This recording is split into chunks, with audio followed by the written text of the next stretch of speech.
Cumprimento os irmãos com a paz do Senhor. Amém. Cumprimento os irmãos com a paz do Senhor. Amém. Quantos estão felizes hoje aqui? Os que trouxeram a Bíblia, abram-na comigo. No Evangelho segundo escreveu São João. Texto muito conhecido de toda a igreja. João capítulo 4. Versículo de número 14.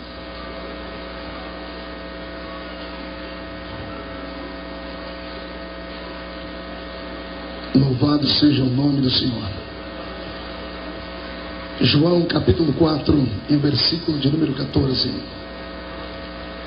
Eu quero pintar um quadro e você desenhe ele na sua mente. Pense no seu senhor com seus pés inchados, cheios de poeira. Os seus olhos estão brilhantes, mas a sua fronte está toda umedecida. Os seus cabelos estão escorridos por cima dos seus ombros, porque ele era um nazireu de Deus. Está ele cansado, afinal de contas, aquela terra era uma terra seca, era uma terra árida. E de repente, o meu senhor, passando pela terra maldita de Samaria, ele passa perto de um ponto turístico que outrora havia sido muito visitada. Caravanas vinham de longe só para experimentarem a água daquele poço, a água do poço de Jacó. Jacó havia matado a sede dos seus animais ali, da sua família, e havia uma história de milagre ao redor daquele poço. Mas os judeus foram proibidos de irem ali por causa que estava na terra de Samaria, e há muito tempo nenhum judeu colocava os seus pés ali.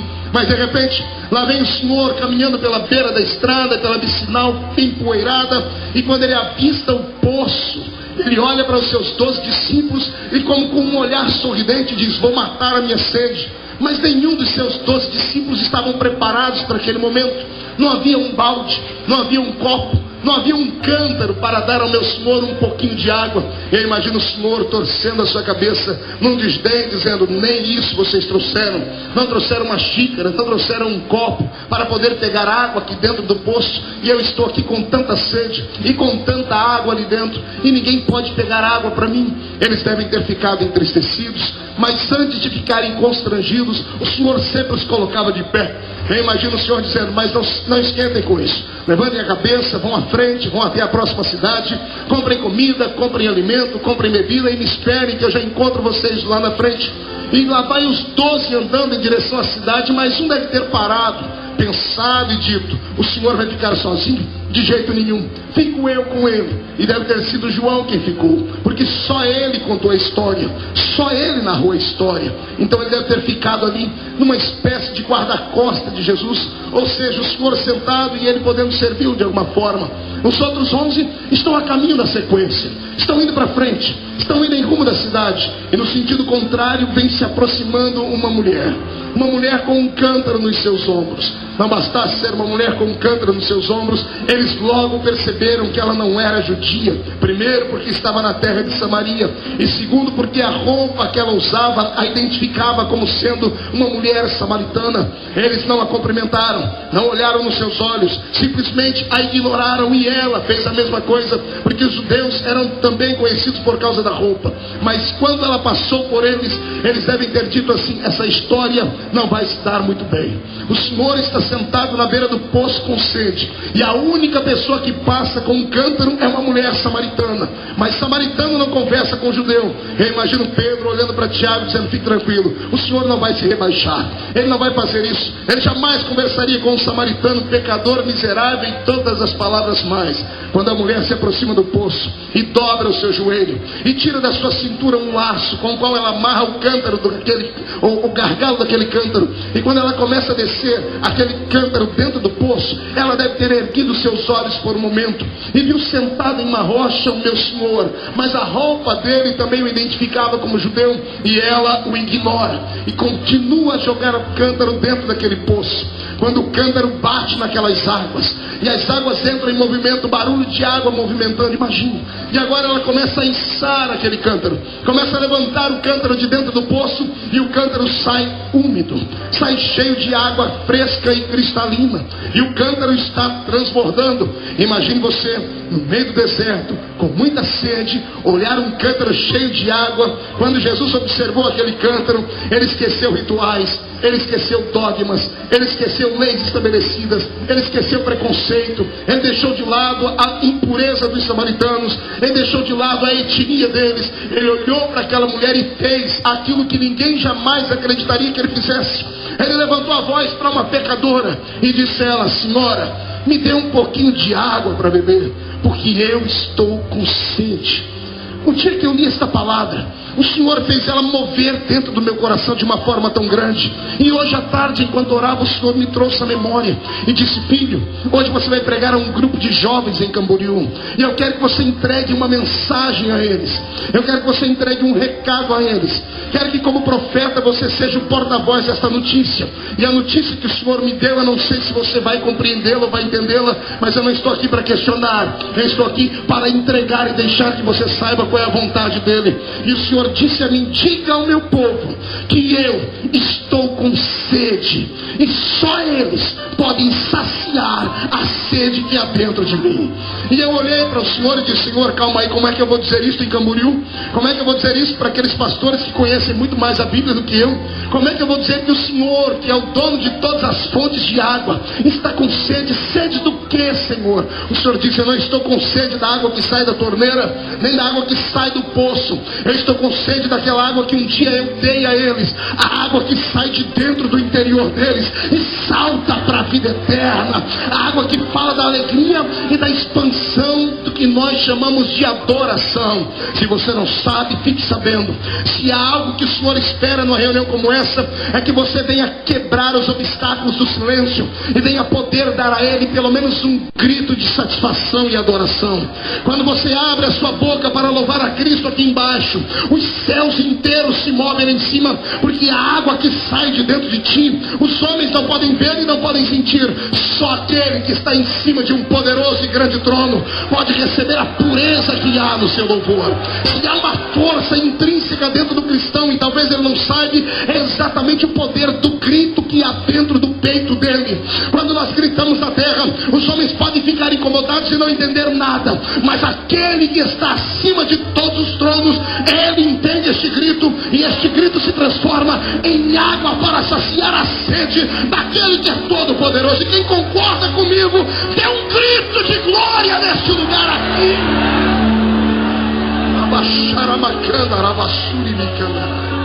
Pastor Marco, Deus tem sede? Tem.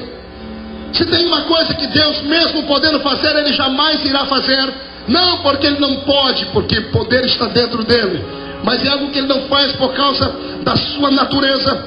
É Deus chegar de frente de um espelho, olhar para a face das águas, abrir os dois braços, bater no peito e dizer: eu me amo, eu me adoro, eu me glorifico, porque eu sou isso, eu sou aquilo. Não tem graça nenhuma você se vangloriar das coisas. O interessante é que as pessoas olhem para você e te elogiem. O interessante é que as pessoas percebam que você é diferente e dão mão à palmatória. É isto que Deus espera da igreja quando ela se reúne. Deus não espera que você se reúne aqui apenas para fazer volume no meio da multidão, ou para mostrar a bela roupa que você passou o mês inteiro criando, ou para mostrar a nova maquiagem ou a nova cor dos seus cabelos. Tudo isso Deus fica feliz, é claro. Qual pai não quer ver um filho mais bonito? Qual pai não quer ver um filho mais feliz? Mas Deus espera que ao entrar dentro deste lugar você guarde os seus pés, porque esta terra é uma terra santa, e você dê a Ele aquilo que Ele quer ouvir.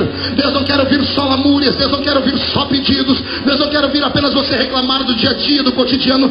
Deus quer ouvir um sonoro grito de aleluia, de gritos de glórias a Deus, que possam explodir de dentro do seu interior e atingir o coração dele. Se tem algum pentecostal que acredita no que eu estou dizendo aqui, por favor, comece a executar este grito de glória, porque se você não clamar, as pedras acabarão clamando.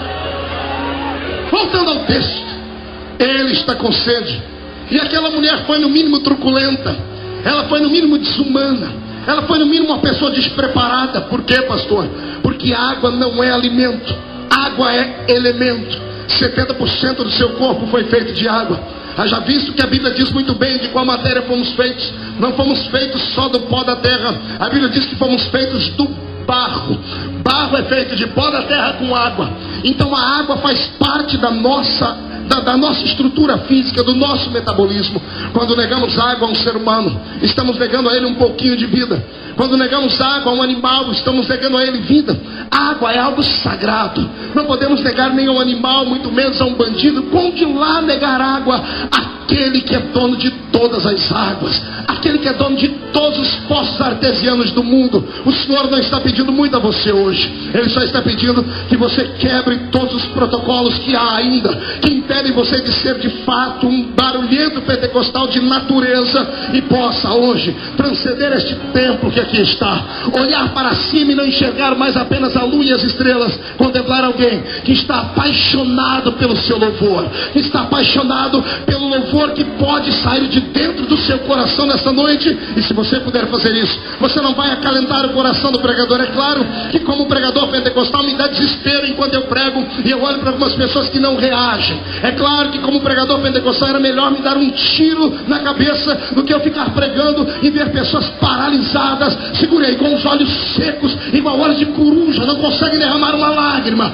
com a boca travada, com a boca de aço, com a língua de ferro, que não consegue extravasar no momento de emoção num culto como esse. Como pregador eu fico irritado quando isso não acontece. Se eu como homem fico triste, eu imagino como é que Deus reage. Porque tem pessoas aqui no nosso meio que ele esperou uma semana inteira, tem pessoas no nosso meio que ele esperou um mês, um ano inteiro, para você chegar em uma festa como essa e poder dar a ele aquilo que ele merece e aquilo que ele precisa. Se eu fosse você, eu não ouviria só o grito da voz do pregador, eu usaria a inteligência, porque grito de crente não é manifestação de mente maluca. Grito de crente é uma questão de sobrevivência, é sobrevivência espiritual. Mas a mulher está lá, pastor Cecília, ela está negando água para Jesus. E o que eu acho mais triste foi a reação de Jesus. Porque eu, como pregador, como evangelista, sou muito sanguíneo, e quando sou contrariado acabo ficando irado. O dia que eu li a história, nesse contexto de revelação, eu falei, senhores, falei com Deus, Senhor Jesus, por que o Senhor não deu um jeito nessa mulher? O Senhor ensinou os discípulos, quando não te receberem bem, levante o seu pé, chacoalhe a poeira e amaldiçoe aquele lugar. Eu falei, por que o Senhor não deu exemplo? Por que o Senhor não sacudiu a poeira e amaldiçoou aquela terra que já era maldita? Foi aí que o Senhor disse para mim, filho, eu não amaldiçoei aquela terra porque eu não era simplesmente um homem ali, eu também era Deus, e como Deus eu já sabia onde aquela conversa ia parar. O Senhor foi me dizendo, filho, quando aquela mulher passava pelos meus discípulos lá no meio da esquina da rua, quando eu olhei para ela, eu já conhecia a vida dela inteira. Desceu do céu a informação de quem ela era, onde ela morava, quantos maridos ela havia tido. Eu já sabia onde a conversa ia dar. Por isso eu não xinguei, por isso eu não humilhei, por isso eu não ordenei que ela ficasse seca. Eu simplesmente deixei ela extravasar a ira, deixei ela extravasar aquilo que guardava dentro do peito, que era mágoa entre os judeus e os samaritanos. E quando ela se desestressou, aí eu entrei em cena.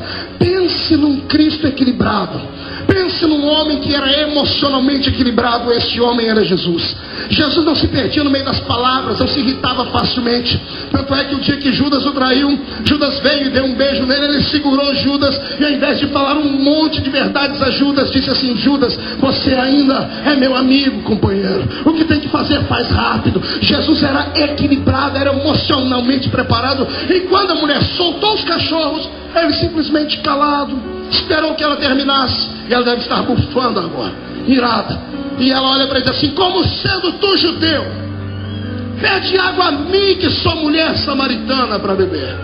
Ou em outras palavras, você não sabe que nenhum judeu que tem vergonha na cara conversa com um homem samaritano? Você é um homem judeu, está conversando com uma mulher samaritana. Isso é irritante, é inaceitável. Ela estava chamando Jesus de um homem que transgredia a lei. E quando ela terminou com a sua ira toda, meu Jesus, penso eu, com as pernas cruzadas, pastor Cizinho, com as mãos em cima dos seus joelhos, olhando para ela tranquilo e dizendo assim, ah, mulher, se tu soubesses quem sou eu,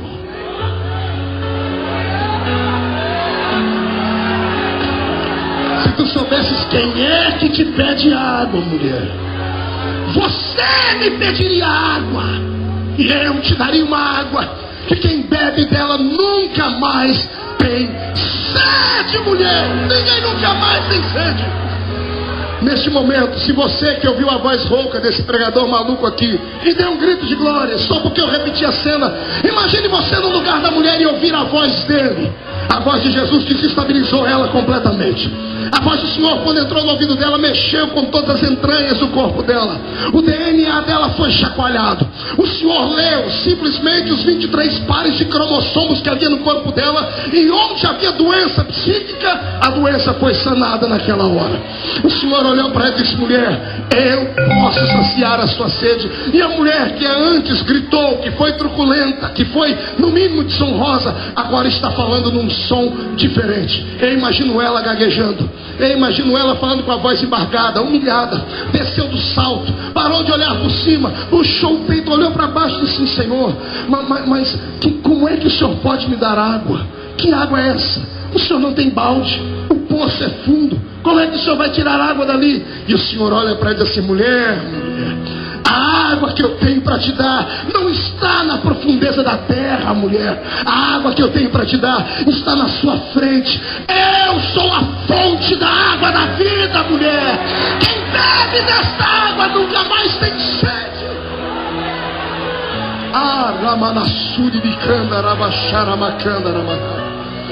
Eu abro um parênteses para falar sobre esgotamento espiritual. Eu quero falar aqui com aqueles crentes que estão na igreja há muito tempo e que há muito tempo já não sentem mais a presença de Deus, que sempre se reúnem para falar de saudosismos. Eu também sou saudosista às vezes. Como hoje no quarto do hotel, o Senhor me pegou e eu chorei por 1h30.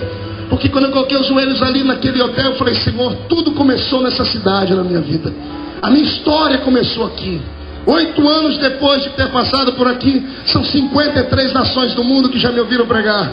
Hoje nós estamos em 4 canais de TV e fechamos ontem o contrato com a Rede TV para a Rede Nacional a partir daqui a 2 semanas. Falei: Senhor, tudo começou aqui. O Senhor trouxe a memória um garotinho que entrou aqui em Camboriú há muitos anos atrás, sem ter dinheiro para comprar um saquinho de pipoca, que eu vi um pregador russo no púlpito dizer assim: quem tem uma oferta para trazer à frente? E eu não tinha nenhuma bala para ofertar, e eu joguei-me na frente do altar e me entreguei a Cristo.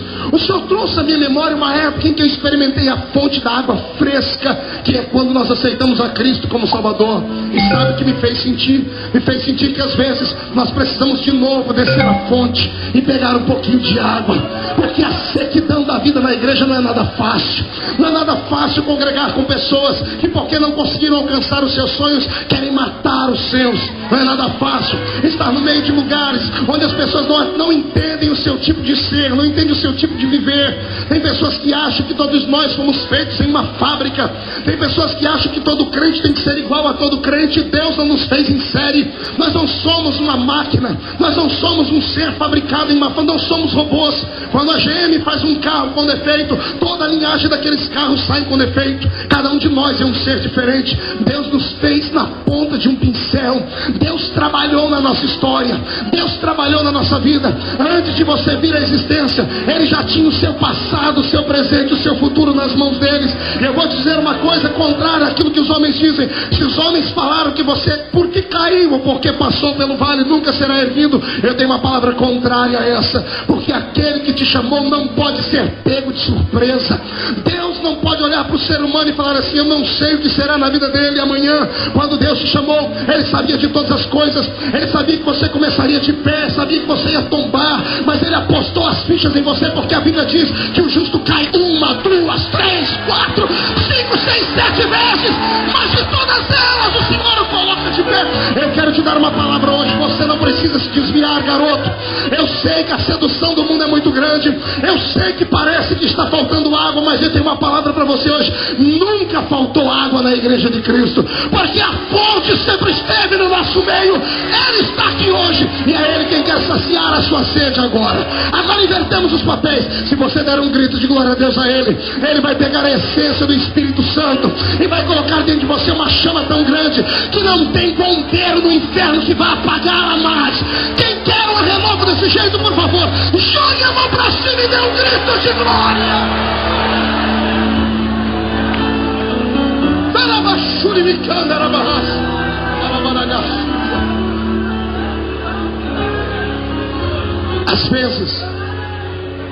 Às vezes é preciso voltar pelo caminho onde viemos.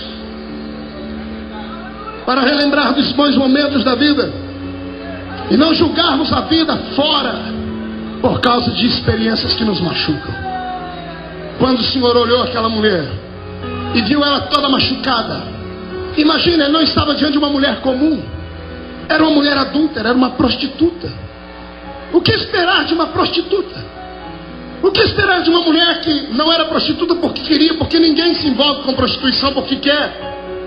Pense numa profissão macabra, doentia, imoral, imunda. Ninguém é jogado à prostituição porque quer. São circunstâncias da vida. Perde-se o pai, perde-se a mãe, uma violência sexual no começo da vida, falta de objetivos, falta de história no futuro. Jesus, quando viu aquela mulher vindo, ele sabia a história dela inteira e ele se apaixonou pela história dela. Porque se tem uma coisa que o meu Cristo ama, é gente com defeito. Você ouviu direito? Eu vou repetir. O meu Senhor ama gente com defeito. Eu acho que foi para isso que ele veio, pastor Cizinho. Ele veio como marceneiro do céu, para quebrar aquela palavra que o diabo diz, que tudo que nasceu torto não se endireita, até conhecer o carpinteiro de Nazaré, porque ele dá jeito em qualquer situação. É por isso que eu venho hoje profetizar sobre a sua vida, mamãe. Não desista dos seus filhos, não desista da sua filha. Eu não sei onde ele está hoje, mas próximo profetizar onde é que ele vai estar em abril do ano que vem, congregando com a gente no Congresso dos Gideões, orando em línguas estranhas, profetizando, e daqui a alguns meses, quem sabe, ir para o campo, porque Deus pode transformar a vida dele. Basta um encontro com Jesus. E quando a mulher está agora emocionada, o Senhor diz a ela: me traz o seu marido. E ela com vergonha se esconde: eu não tenho marido. E ele falou: ainda bem que você não mentiu. Ele elogiou ela. Quem é que elogia uma prostituta? Eu me emociono nessa palavra, pastor Silvio. Todo mundo olhava para aquela mulher, pastora Deus, e apontava o dedo e queria matá-la. Quando ela disse: eu não tenho marido, Jesus elogiou ela e disse: você não é mentirosa, você falou bem. Você teve 5 que não era seu, e esse agora também não é. Você não é mentirosa. Quem é que pega o desgraçado que está indo para o inferno e diz para ele: ei, você tem uma qualidade? Foi por isso que você veio parar aqui dentro, porque lá fora ninguém viu nada de bom em você, mas ele enxergou alguma coisa em você. Eu não sei o que foi que ele viu em você. Aliás, dê uma olhadinha para o seu irmão, olha para a cara dele, encare ele. Se você fosse Jesus, você salvaria ele?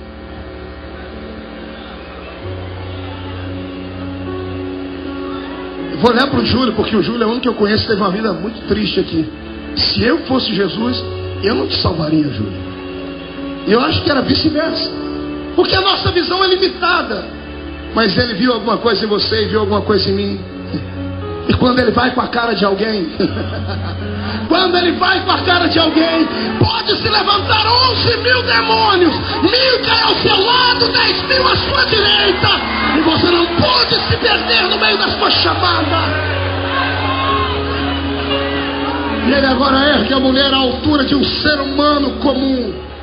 Ele tira ela do poço e diz a ela: filha, eu vou te dar essa água. Só que eu não vou te dar uma gota, eu não vou te dar uma xícara, eu vou te dar uma fonte que vai nascer no seu interior e vai jorrar para a vida eterna. Quem pode dar um grito de glória a Deus, né? 8 dias depois. Quantos dias depois? Uma semana depois. Jesus está entre os seus discípulos e ele percebe que aquela semana foi diferente. Porque naquela semana ninguém questionou, ninguém perguntou, ninguém discutiu, ninguém brigou, ninguém quis saber muita coisa. E eles eram, por natureza, curiosos. E eu imagino o Senhor Jesus percebendo algo diferente entre eles. Ele deve ter chamado algum discípulo para lhe contar o que estava acontecendo. E eu imagino que tenha sido Pedro, porque Pedro era aquele que falava pelos cotovelos. Eu imagino o Senhor dizendo: Pedro, o que está acontecendo? E Pedro dizendo: não, Senhor, eu também não concordo com isso, mas está acontecendo algo. O que está acontecendo, Pedro? São os garotos, Senhor. São os alunos da sua escola de milagres. Está todo mundo entristecido aqui. Tristes por quê, Pedro? João contou para a gente a história. Que história? A história daquela zinha lá, daquela samaritanazinha lá. E o que foi que João contou? João contou que o Senhor pediu água e ela não te deu. Foi verdade. João contou que ao invés do Senhor amaldiçoá-la, o Senhor a abençoou. É verdade. João disse que o Senhor deu para ela um presente. É verdade. João falou que o Senhor deu uma fonte de água e colocou dentro dela. Eu imagino Jesus com um sorriso grande dizendo assim: é verdade. E vocês estão tristes por quê? Eu imagino Pedro abaixando a cabeça dizendo: Senhor, está todo mundo revoltado, porque nós te servirmos há 2 anos, deixamos tudo para estar contigo, e até hoje o Senhor não deu para a gente nenhuma gota dessa água. O Senhor não deu uma xícara para a gente, e para aquela lá o Senhor deu uma fonte. Eu imagino Jesus equilibrando-se emocionalmente de novo, dizendo assim: chame todo mundo lá, chama os meninos, chama os garotos.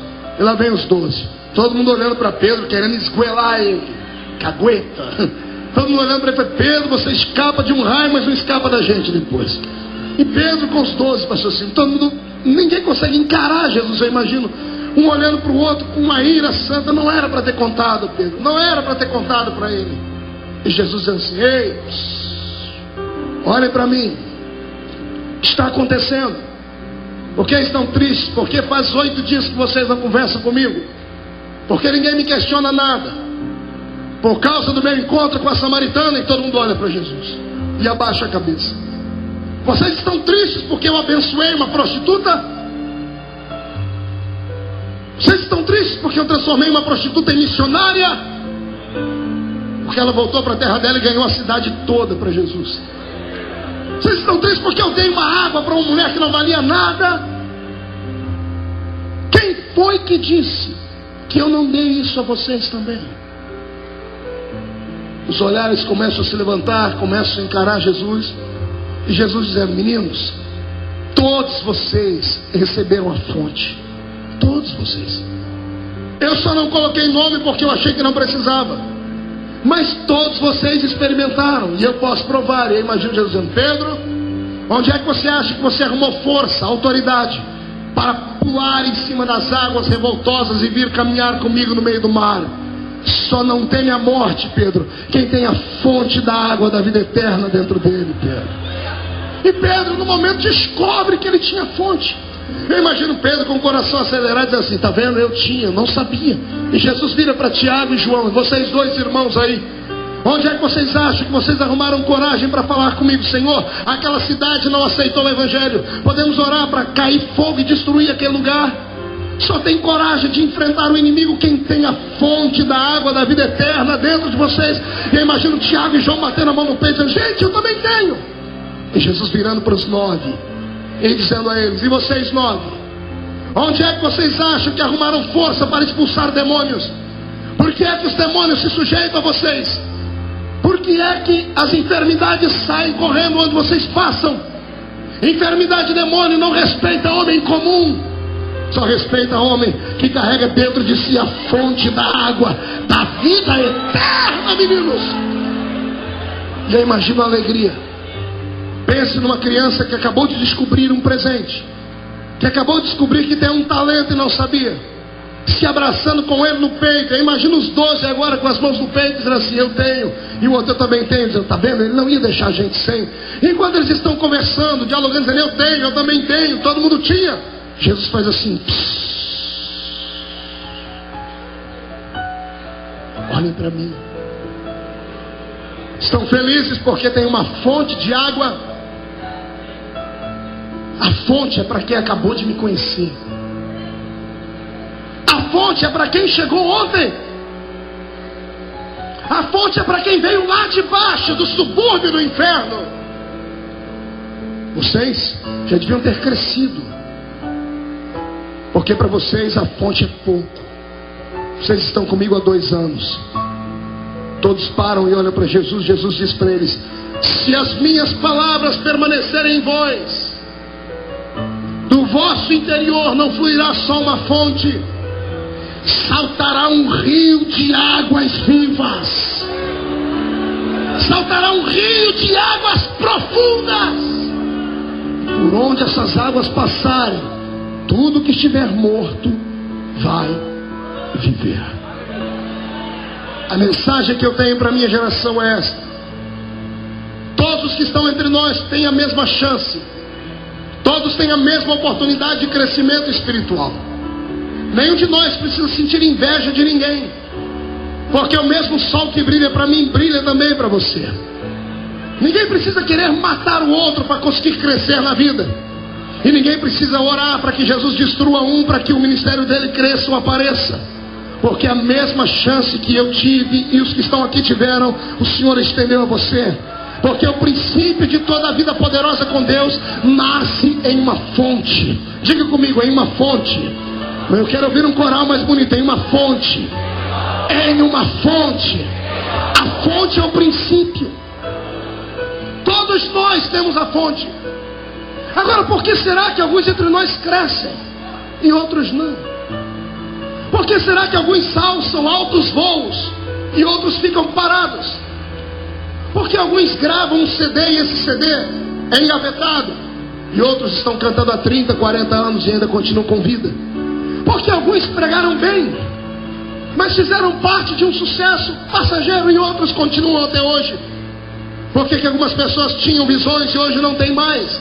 Se Deus abriu a oportunidade para todos nós, por que alguns crescem e outros não? Está aqui o problema. Todos temos o mesmo princípio, mas poucos temos coragem de lutar para que este princípio permaneça vivo dentro de nós.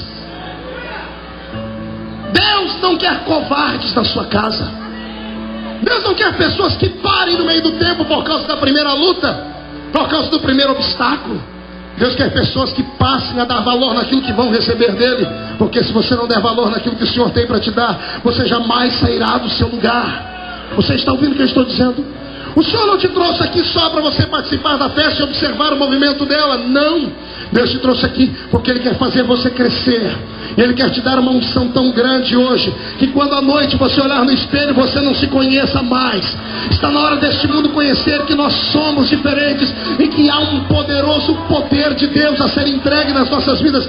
Você não sabe perto de quem você está sentado nessa noite. Você não conhece a pessoa que está do seu lado. Aliás, eu acho que nem ela se conhece ainda, porque se ela se conhecesse, ela não estaria aí duvidando, não estaria aí pensando, não estaria aí raciocinando, dizendo assim: será que é comigo que Deus está falando? Não. Aquele que tem uma chamada divina, aquele que tem fome de Deus, ele pega a palavra profética para ele salta no ar, agarra ela e deposita no peito para si. O que está faltando com você é isso. Oportunidades não batem 2, 3 vezes na porta. A oportunidade bate uma vez. Abra os seus olhos hoje. Não deixe o espírito deste século cegar a sua vida, moço. Não deixe o espírito deste século cegar a sua vida, moça. Não deixe o diabo citar no seu ouvido e dizer que as fileiras dos grandes do Senhor já estão saturadas. A Bíblia Sagrada continua dizendo: a seara é grande e são poucos os ceifeiros. Existe espaço para todos. Deus tem uma vocação para a sua vida, e não interessa se você mora lá na esquina do sovaco sujo. Não me interessa que você é filho de um verme. Não me interessa. O que me interessa é que a mesma fonte que Deus me deu, ela está dentro de você, e ela tem que crescer. Ela tem que explodir. Ela tem que superar. Agora olhe para você. Fim de ano. Daqui um mês é o Natal. Você trabalhou muito bem para que a sua parte física estivesse de pé. Agora me diga como você está por dentro. Me diga como está a sua alma aqui. Por causa dos maus conselhos, por causa das más línguas, por causa das línguas felinas, por causa de pessoas que não acreditam no seu potencial, porque as pessoas falaram que você nunca seria nada, porque você teve um passado triste, sórdido. Vai deixar o diabo brincar com o seu futuro? Vai deixar os demônios cercarem você todas as vezes que terminar essa reunião e te levarem para casa, te fazerem viver deprimido e oprimido? Deus não pactua com fracos e covardes acerca da sua chamada. O Senhor quer gente de coragem. O Senhor quer ver você levantar hoje do chão onde você está caído, colocar hoje os seus olhares para cima e dar um grito de glória. Deus quer ver você dentro da prisão, amarrado, pés e mãos, no meio da escuridão, olhar para o seu amigo do lado e dizer: e aí, como é que está? O pé não funciona, o braço também não, mas e a voz? A voz está perfeita. Então comece a cantar. Vamos louvar ao Senhor dentro da prisão. E daqui a pouco um terremoto de Deus vai quebrar tudo aquilo que te prende. Você será abençoado. Você crê nisso? Você acredita que você tem uma vocação divina? Escute aqui, irmão. Conselho de quem já viveu isso. Se você não acreditar na sua chamada, se você não acreditar nos seus talentos, ninguém acreditará. Se você esperar que os outros te aplaudam, te empurrem, você nunca irá a lugar nenhum. Ninguém é aceito sem antes ser rejeitado. A rejeição é natural, é o processo da seleção espiritual. Quem não apanha, não aprende a bater depois. Quem não cai, não sabe ficar de pé e ajudar os outros a ficar de pé. Se você entrou aqui hoje combalido porque acha que Deus parou de te olhar, Deus manda te dizer que Ele está com os binóculos do céu só em cima da sua vida. Deus está te observando. Deus está esperando o momento certo para colocar você em uma catapulta e te jogar para cima. Não tem poder do diabo que impeça Deus de te usar nessa terra. Se você crê nisso, dê mais um grito de glória para eu escutar aqui. Levante a mão direita para cima comigo. Mão de profeta, chacoalhe ela comigo. Deite a sua mão no ombro de quem está do seu lado. Agarre o ombro do seu irmão com carinho. Feche a mão no ombro dele e diga: só é o pastor que está pedindo, eu tenho que obedecer. Olhe para o seu irmão e diga: eu vou lhe mostrar agora. Diga: eu vou lhe mostrar agora. Não, fale mais alto, faça biquinho para falar. Diga: eu vou lhe mostrar agora o que é que Deus quer fazer na sua vida hoje. Preparado? Comece a sacudir o seu irmão. Chacoalhe ele, tira ele do lugar. Chacoalhe ele até ele ficar irritado. Irrita ele, diga: é isso que Deus quer fazer com você aqui hoje. Deus quer despertar o seu talento, o seu ministério, a sua chamada.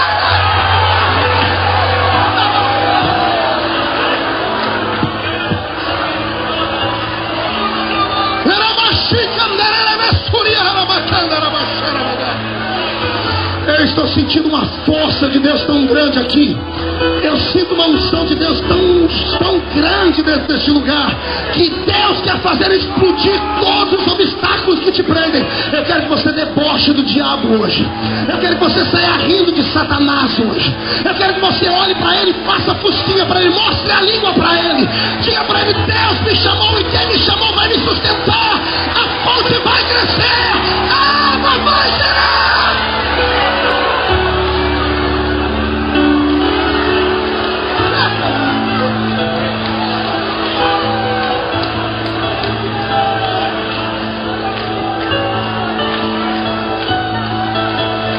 Com você, não é comigo. Eu não tenho varinha mágica. Não olhe para um púlpito esperando que eles te consagrem, porque a consagração não vem da terra. Da terra vem a confirmação, mas a consagração vem de cima. Não basta ficar esperando que o profeta olhe para você e diga: tudo que você será. Ei, aquele que acredita na chamada que tem, não precisa ouvir profetas. Quando ele quer ouvir um profeta, ele vai para a frente do espelho, aponta o dedo e diz assim: assim diz o Senhor, você será grande.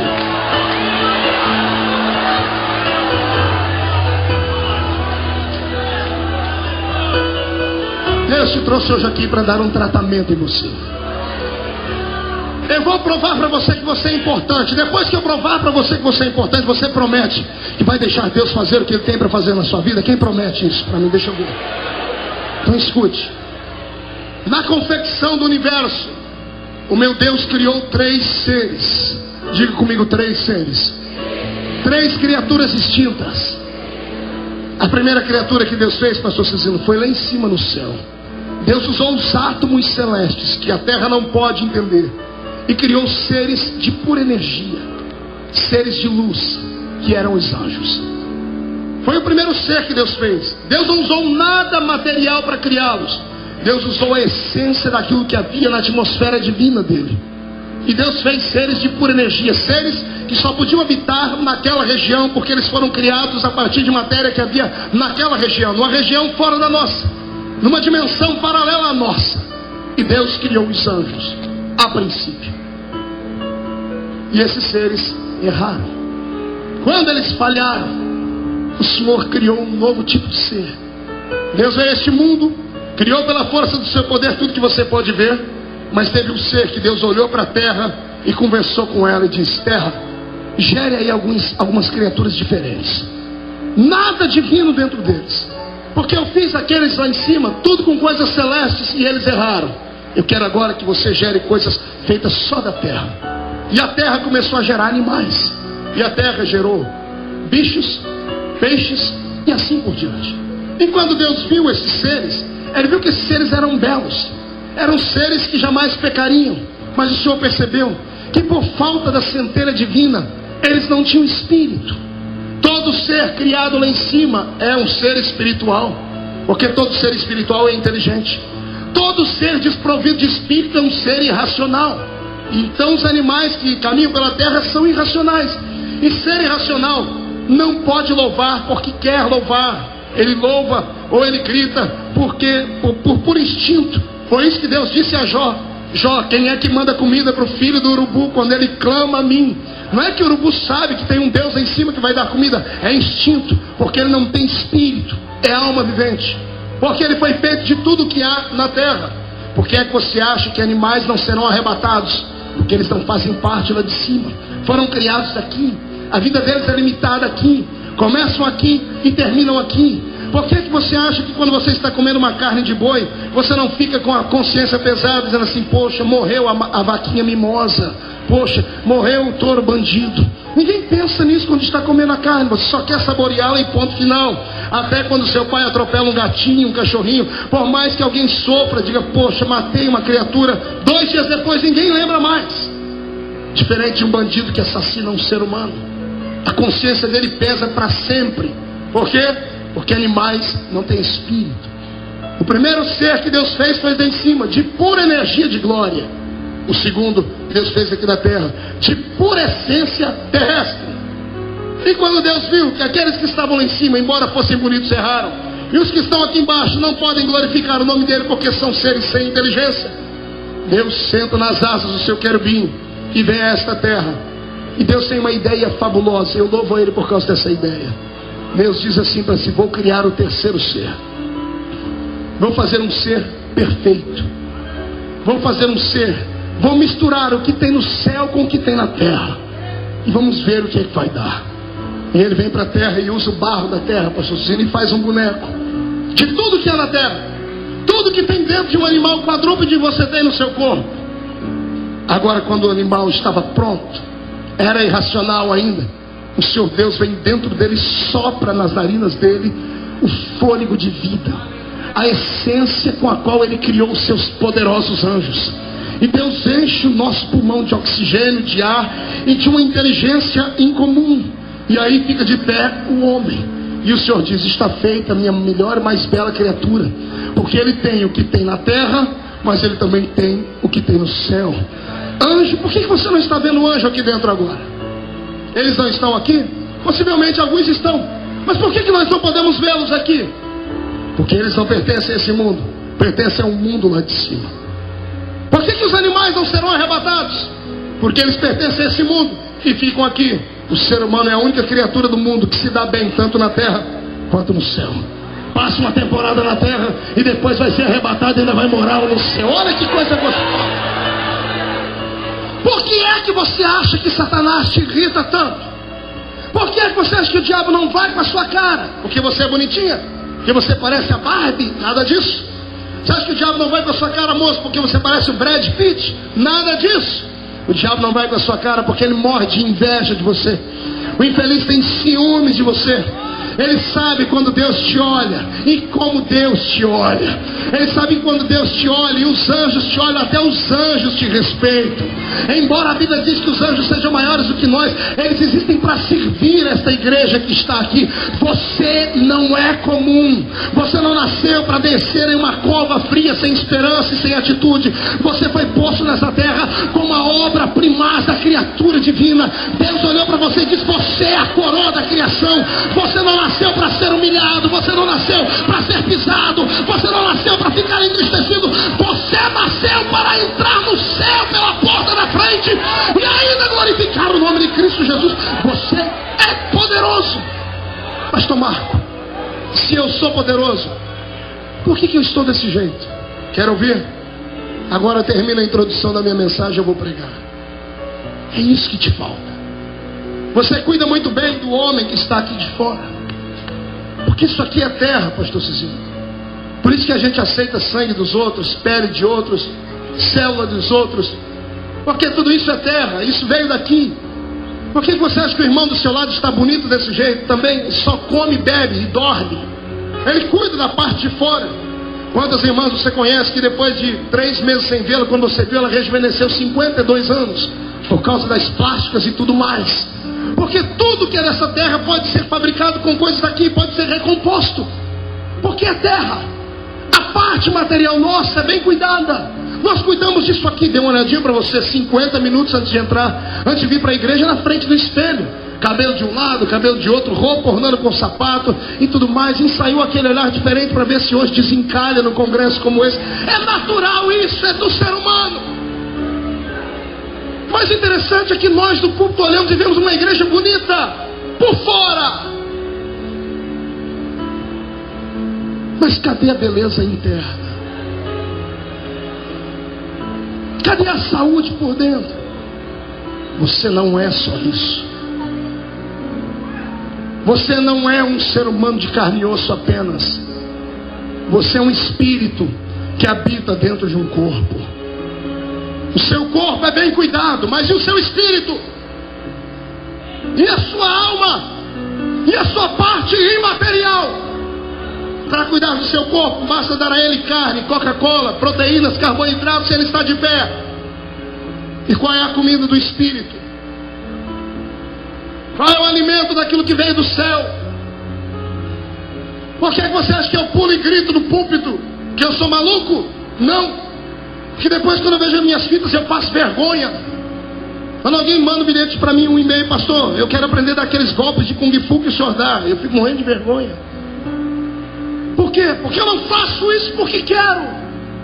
É o meu homem espiritual que está aqui dentro. É a minha parte material que está aqui dentro. É onde Deus alojou a água da vida, pastor Cizinho, a fonte do rio. É isso que faz o senhor ficar de pé e não se entregar à morte. É a parte que está por dentro.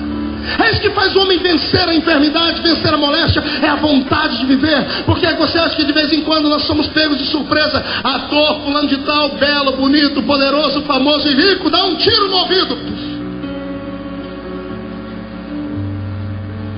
Por que é que nós vemos histórias macabras acontecerem e você diz: poxa, aquele homem não podia ter se matado? Tinha tudo na vida. Será que tinha? Ele tinha tudo para essa vida, mas e para cá?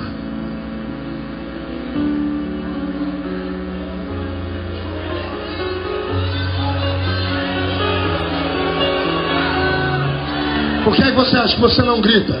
Nem dá glória a Deus porque o pregador é ruim?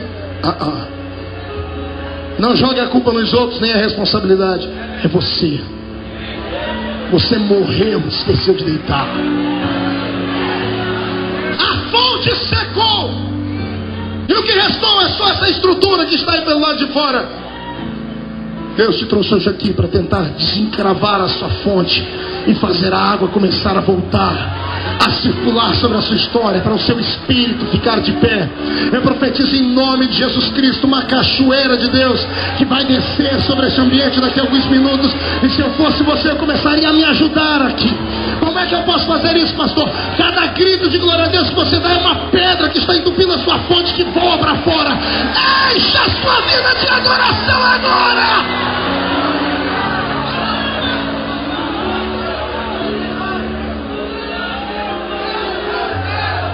Eu tenho medo quando eu cheguei a uma igreja pentecostal e vejo pessoas paradas e caladas muito tempo. Eu enterrei o meu pai há alguns anos e o meu pai morreu. E antes de morrer ele passou pelo estado de coma, pastor Cizinho. E não tem nada mais estranho do que estado de coma. Está Aqui a irmã Elba que pode falar sobre isso, ela é enfermeira. A pessoa está ali, ela não é paralítica, mas a perna não move. Ela não teve derrame, mas os braços não mexem. Ela não é cega, mas os olhos não veem. Ela não é muda, mas ela não fala. A única coisa que ela faz é escutar. O médico dizia para mim: pode falar que o seu pai escuta tudo. E às vezes eu tenho passado por esse Brasil e por esse mundo inteiro, e confesso, não sei se os meus companheiros que pregam têm enfrentado os mesmos públicos que eu.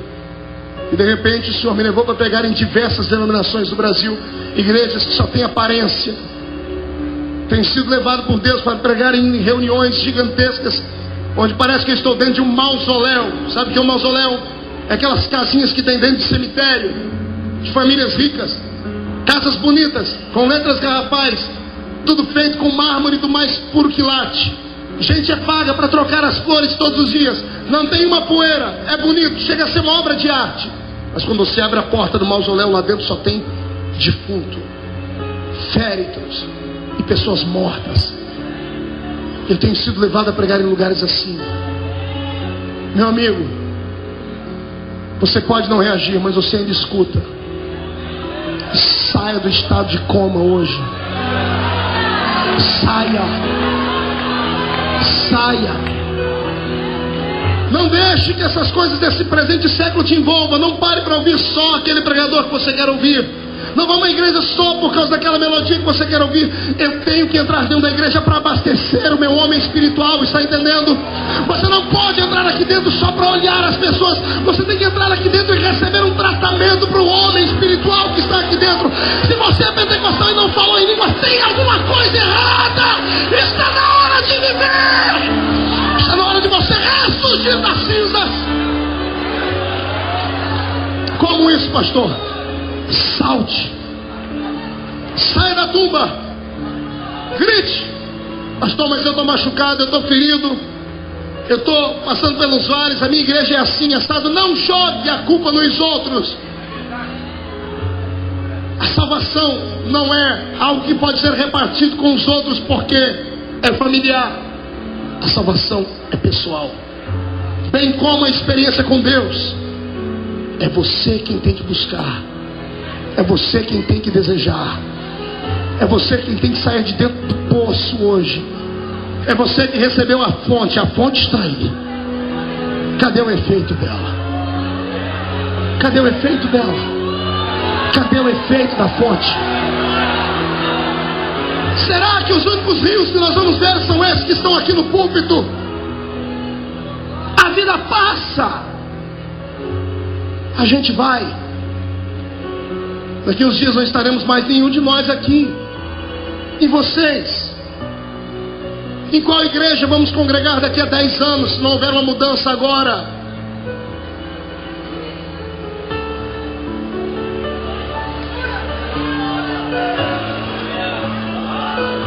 Somos da Assembleia de Deus, com muita alegria, com respeito. Eu carrego a faixa da minha igreja no meu peito. Eu amo essa igreja. E eu não quero ver essa igreja fracassar. Onde está o fogo que os nossos pais acenderam na nossa vida? Um dia desse eu entrei em um debate, pastor Cizinho. Deu uma raiva. Um programa de televisão, sentaram lá 24 pastores, a maioria deles pentecostais. Eles começaram a dizer: não é que os pregadores do século XXI são diferentes. Eles perderam a unção, perderam a experiência. Não é mais como antigamente. Eu vi um pastor antigo levantar a voz e dizer assim: porque na minha época o pregador bastava olhar para a igreja e saudar a igreja com a paz do Senhor, e o culto terminava debaixo de glória. Eu levantei e disse: eu vi isso, eu era garoto, eu assisti isso. Aí perguntaram, chegou na minha vez, o que o senhor acha que aconteceu? Os pregadores é que são ruins? Eu disse: não, os pregadores de hoje têm muito mais conhecimento do que os de antigamente, porque tiveram a oportunidade de estudar.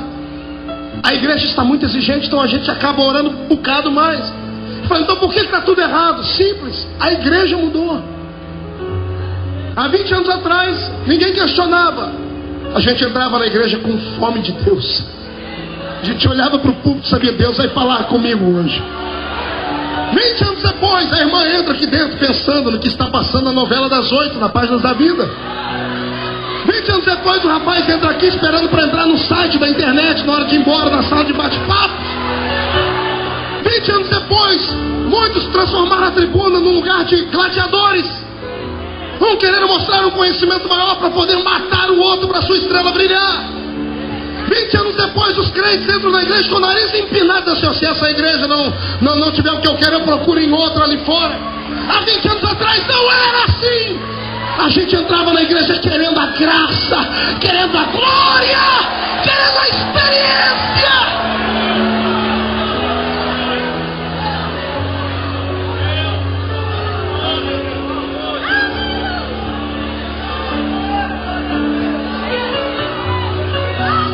Espírito Santo caminhando no meio do povo e procurando uma centelha de vida, procurando um poço onde ele possa desencravar a água eterna, para este poço virar um rio. Eu profetizo na autoridade do nome de Jesus Cristo que haverá um reboliço tão grande depois deste momento na sua história, que os demônios que oprimiam a sua família, que oprimiam a sua casa, que oprimiam a sua igreja, já começaram a arrumar as malas para se mudar daquele lugar, porque a água vai crescer. Vamos nadar no rio do avivamento. Quem quer, quem crê, dê um grito de glória.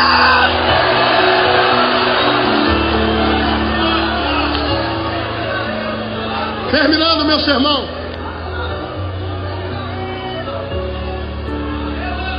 selecionei esses dias 100 e-mails para ler dos garotos que mandam, das irmãs, dos irmãos que mandam. Os 100 e-mails, 90 diziam assim: pastor, ore pela minha igreja, porque a igreja faliu. Ouça assim: pastor, ore por nós, porque a fonte secou. E eu fui orar ao Senhor. Sabe o que Deus me disse? O Senhor disse: filho, a fonte nunca seca. Não está faltando água. Não a dele, a nossa sim. O Senhor disse: a fonte do poder é a mesma. E eu falei: se não está faltando água, está faltando o que, Senhor? Aperta o cinto para ouvir e ouça no Espírito. O Senhor disse: está faltando sede. Está faltando sede. Gente com sede. Moços com sede de Deus. Moças com sede do poder da unção. Obreiros com sede da revelação da palavra. Uma igreja, pastor Cicilino, com sede de ver o poder ser manifestado. Está faltando sede. Ah, se Jesus encontrar 100 pessoas com sede aqui hoje, 100 pessoas com sede, vai derramar sobre ti uma unção de Deus forte. Se prepare, porque você vai ver o céu pelo lado de dentro. Pastor, e se eu não tiver sede? Você nunca verá. Eu sentava com o Heron hoje no restaurante, e eu comentava com ele uma experiência que eu tive há poucos dias no Japão. E eu falava com Deus, porque eu tenho sentido uma dificuldade muito grande sobre as igrejas. Acho que amadureci demais, pastor. Eu dobrei meu joelho no Japão e disse: Senhor, opera. Opera. Eu falei: Reuel, Senhor, opera de novo. Opera como antes. A Bíblia diz que o Senhor pode operar. Operando o Senhor, quem impedirá? E comecei a citar os versículos. O que Deus me falou é muito sério. O Senhor disse para mim: Marco, no Novo Testamento eu não posso operar. Eu operava no Velho. Todos os versículos que você citou é do Velho. Eu disse: como é? Se o Senhor não vai operar no Novo Testamento, eu vou fazer o quê? Então estamos perdidos. O Senhor disse: eu não posso operar. Eu não posso agir. Eu falei: por que o Senhor não pode agir? O Senhor disse: porque eu dei o livre-arbítrio aos homens. Eu dei o livre-arbítrio a eles. Eu não posso interferir como eu interferi na história de Israel por várias vezes. Eu não posso agir. E eu disse: o Senhor não pode agir, o Senhor pode fazer o quê? O Senhor disse: agir eu não posso, mas eu posso reagir. Toda ação gera uma reação. Eu não posso fazer nada sozinho, mas se o meu povo quiser que eu faça, aí eu me levanto. Se a igreja quiser, aí eu me levanto e opero um poderoso milagre. O Senhor disse: não está nas minhas mãos, está na mão da igreja. Olha para o seu irmão e diga para ele: está na sua mão. Quer? Diga: quer ver a reação divina? Comece a agir você então. Comece a agir no sobrenatural de Deus. E o meu Deus vai operar sobre a sua história de uma forma muito grande e milagrosa, porque a água da vida ainda está no nosso meio. Quem crê nisso, dê um grito de glória a Deus bem forte.